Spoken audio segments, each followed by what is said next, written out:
Para pasangan calon dan penonton, hadirin, kini kita masuk ke sesi keempat dan ini adalah sesi yang harusnya sangat menarik karena pertanyaan yang diajukan bukan berasal dari tim panelis, tetapi dari para paslon sendiri. Terbuka ruang untuk saling berargumen menjual gagasan terbaik. Yang perlu saya garis bawahi adalah tema pertanyaan harus tetap dalam koridor malam ini, yaitu tentang pembangunan sosial ekonomi untuk Jakarta yang dapat diturunkan ke masalah sosial ekonomi tentunya, transportasi, lingkungan hidup, keamanan, serta pendidikan. Moderator berhak meminta paslon mengganti pertanyaan jika dianggap tidak sesuai atau keluar dari tema yang ditetapkan oleh KPU Jakarta. Sesi ini akan dimulai dari pertanyaan salah satu pasangan calon ke calon lainnya selama 1 menit. Kemudian calon yang ditanya memiliki waktu menjawab selama 1,5 menit. Respon ini akan ditanggapi kembali oleh pasangan calon penanya selama 1 menit. Dan terakhir kembali ditanggapi oleh paslon penjawab selama 1 menit juga. Dan kita langsung saja supaya bisa menjadi lebih mudah dipahami. Kesempatan pertama saya berikan kepada paslon 1 untuk bertanya kepada paslon 2. Waktu Anda 1 menit. Silakan. Sebentar, ke paslon 2. Silakan Bu Silvi, paslon 2 ya? Paslon 1 bertanya kepada paslon kedua. Terima kasih Mbak Ira, Pak Basuki, Pak Jarod. Bapak sudah nonton film Jakarta Unfair mungkin ya?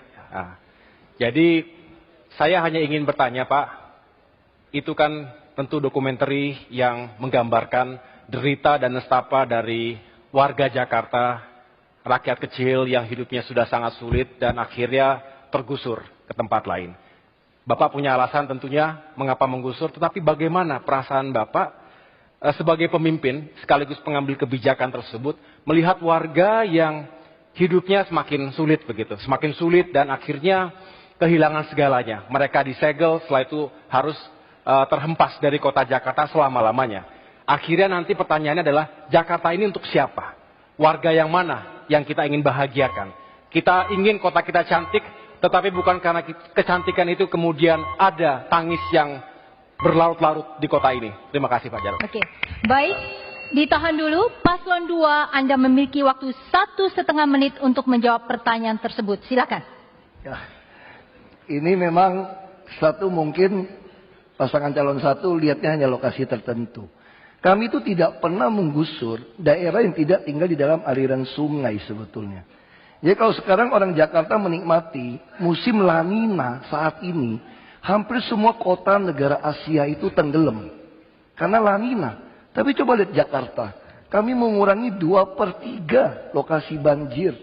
Yang dulu di Semper saya datang, itu 3 minggu tenggelam. Sekarang hanya berjam-jam saja. Karena sudah kami kerjakan. Jadi kami bukan melakukan fisik untuk menyingkirkan orang. Justru orang-orang banyak saya temuin bersyukur. Bersyukur sekarang dia merasa keluarganya aman. Kalau dulu kau dengar suara ambulan katanya, wah ngeri. Apakah anak saya yang meninggal jatuh ke sungai atau ketabrak. Tapi sekarang dia bisa bekerja dengan baik. Toh ongkos juga tidak bayar. Jadi sekali lagi seolah-olah kami mengusir orang Jakarta. Yang tidak mendapat rusun itu adalah penyewa yang datang dari luar kota sebetulnya. Tapi kalau dia berKTP DKI pasti dapat rusun. Karena rumus kami sangat sederhana. Kalau rusun belum tersedia, terpaksa banjir kami biarkan tetap terjadi. Makanya jangan heran Bapak Ibu, masih ada 400 titik lebih. Kalau hujan masih tergenang banjir. Kenapa? Karena pembangunan rusun kami belum siap. Kalau rusun sudah siap, baru kami kerjakan. Itulah yang kami katakan manusiawi kami. Terima kasih. Baik, kini saya berikan kembali kepada paslon 1, Pak Agus dan Bu Silvi. Giliran Anda menanggapi dalam waktu 1 menit apa yang sudah disampaikan paslon 2. Saya jadi bingung. Bagaimana ya dengan Bukit Duri kok bisa jadi menang ya? Itu yang saya pikirkan. Apa kemenangan itu semu? Atau artinya nggak bermakna? Kalau jadi seorang pemimpin saya kira mesti mengevaluasi ya. Bahwa yang dilakukan ini menabrak hukum atau tidak. Dan ingat pasal 34 Undang-Undang Dasar 45, fakir miskin ditanggung oleh siapa? Negara. Dan akibat itu menggusur, tak pernah memikirkan dampaknya, Siapa yang harus bertanggung jawab? Nah, disinilah dibutuhkan komitmen seorang pemimpin.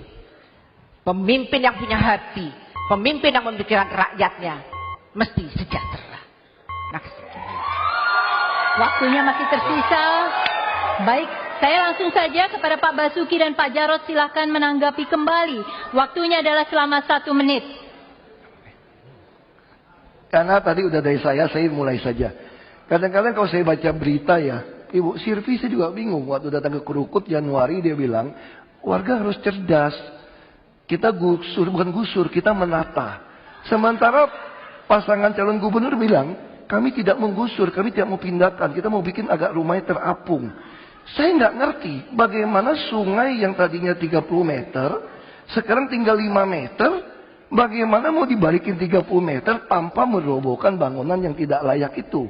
Tapi ya sudahlah, namanya juga pengen jadi gubernur kan, kita juga maklum. Kami petahana kan, kita juga maklum.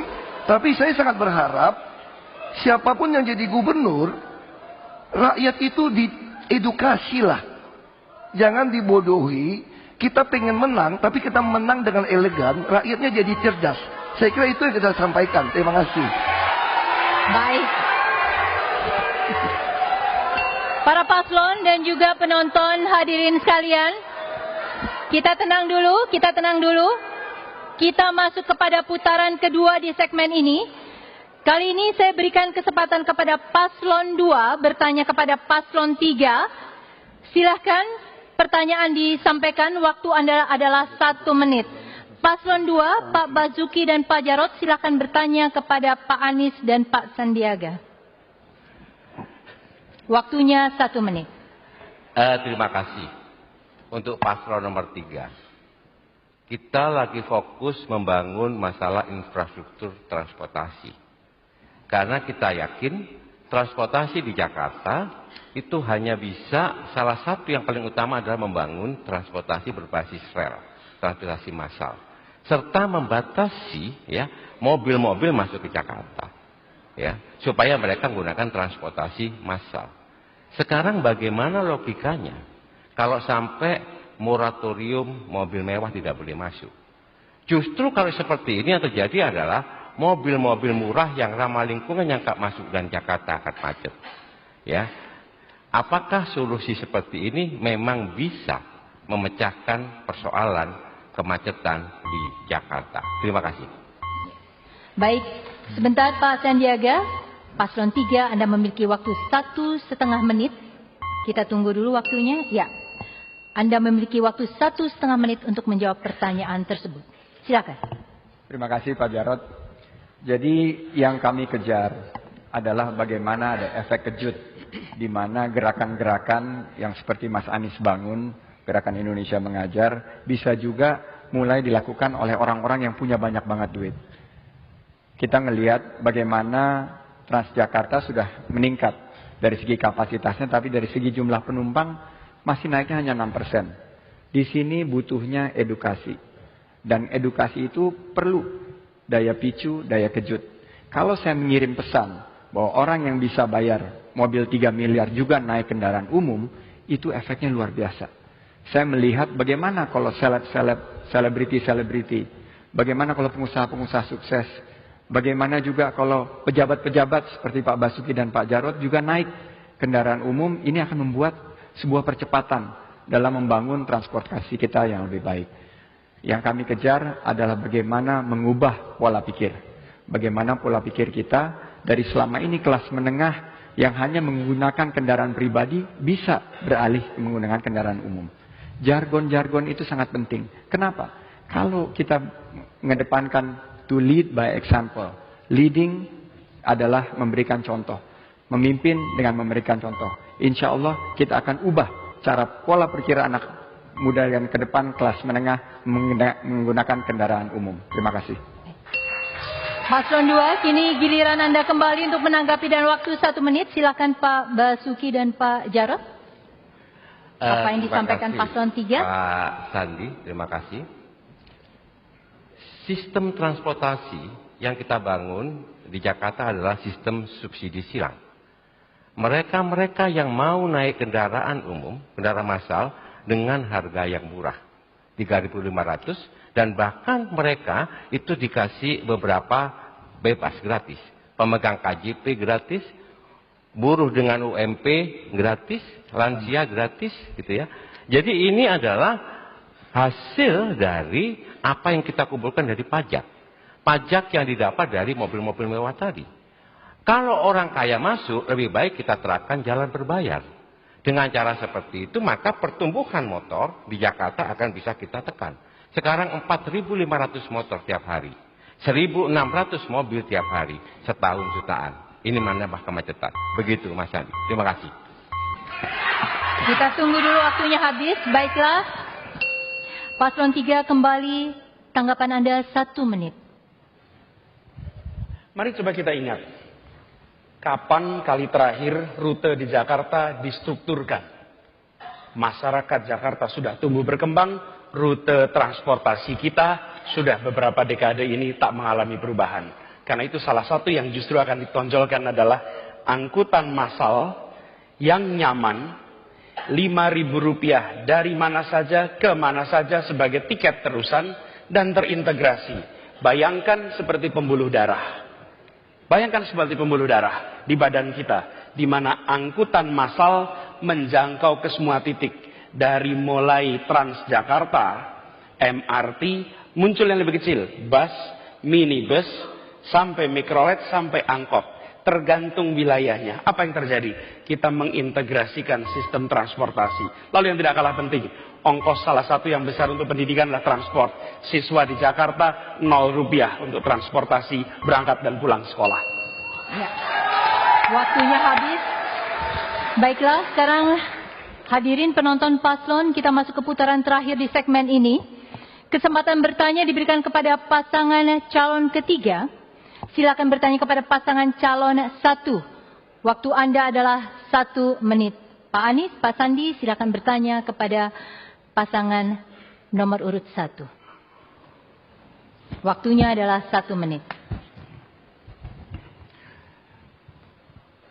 Salah satu tantangan terbesar di Jakarta adalah memastikan bahwa kesempatan kerja yang ada di Jakarta bisa dinikmati oleh warga Jakarta.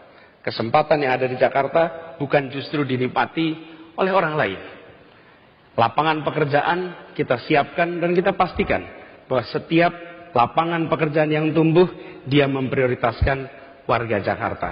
Pertanyaan untuk pasangan calon nomor 1, bagaimana cara Pak Agus bisa mengoptimalkan tim Pora untuk memastikan bahwa warga di Jakarta tidak kalah dibandingkan mereka yang datang dari luar Jakarta. Silakan.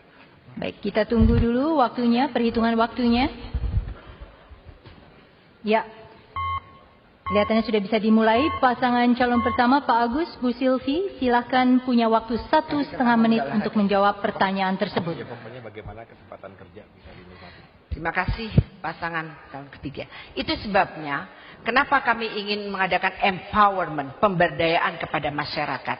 Kita lihat sekarang, kalau saya pernah ke Muara Kamal, mereka sangat bingung, pekerjaan mereka tidak ada, dan mereka bertanya bahwa bagaimana dengan bekerja ini. Terus kemudian saya melihat ada setumpuk kerang hijau yang diolah. Saya bertanya, saya mengatakan begini, insya Allah apabila amanah itu sampai kepada kami akan menyiapkan yang namanya bantuan modal bergulir 50 juta per unit usaha dan 0% untuk bunganya. Ini bukan hanya untuk tidak diolah tapi bergulir, dan kemudian hasilnya ini akan terlihat. Siapa yang akan kontrol? Masyarakat itu sendiri. Ingat, saya katakan bahwa bantuan modal bergulir ini untuk sementara, untuk mengatasi. Dengan demikian, maka lingkungan di sana bisa membuka kesempatan pekerjaan. Termasuk dana yang 1M untuk RW.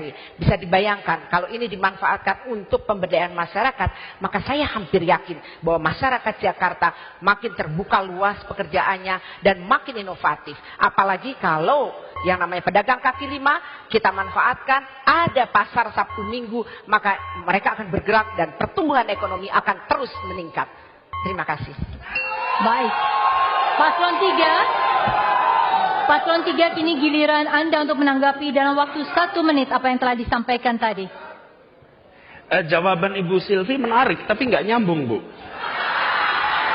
Jadi pertanyaannya adalah bagaimana kita mengoptimalkan tim PORA, pengawasan orang asing. Jakarta begitu banyak orang yang datang. Saya katakan tadi, begitu banyak. Jakarta sering datang bukan hanya dari luar kota Jakarta, tapi tim orang asing. Ibu Silvi berada di birokrasi. Ibu Silvi seharusnya mengetahui ini semua. Ibu Silvi bagian dari pemerintahan. Karena itu, saya ingin garis bawahi. Kalau kita malah justru akan memperhatikan. 1, RT RW akan kita kembalikan perannya. RT RW yang dipangkas sekarang untuk pengurusan KTP kita pastikan. Yang kedua, pengawasan melekat di setiap wilayah. Sehingga memastikan mereka yang berkarya di Jakarta adalah mereka yang memiliki dokumen-dokumen lengkap. Karena sekarang berdatangan mereka dari luar, mengambil manfaat di Jakarta dan merugikan warga Jakarta. Tim PORA akan kita optimalkan pemerannya. Pak Anies, berikutnya Paslon 1 silakan menanggapi kembali selama 1 menit. Silakan.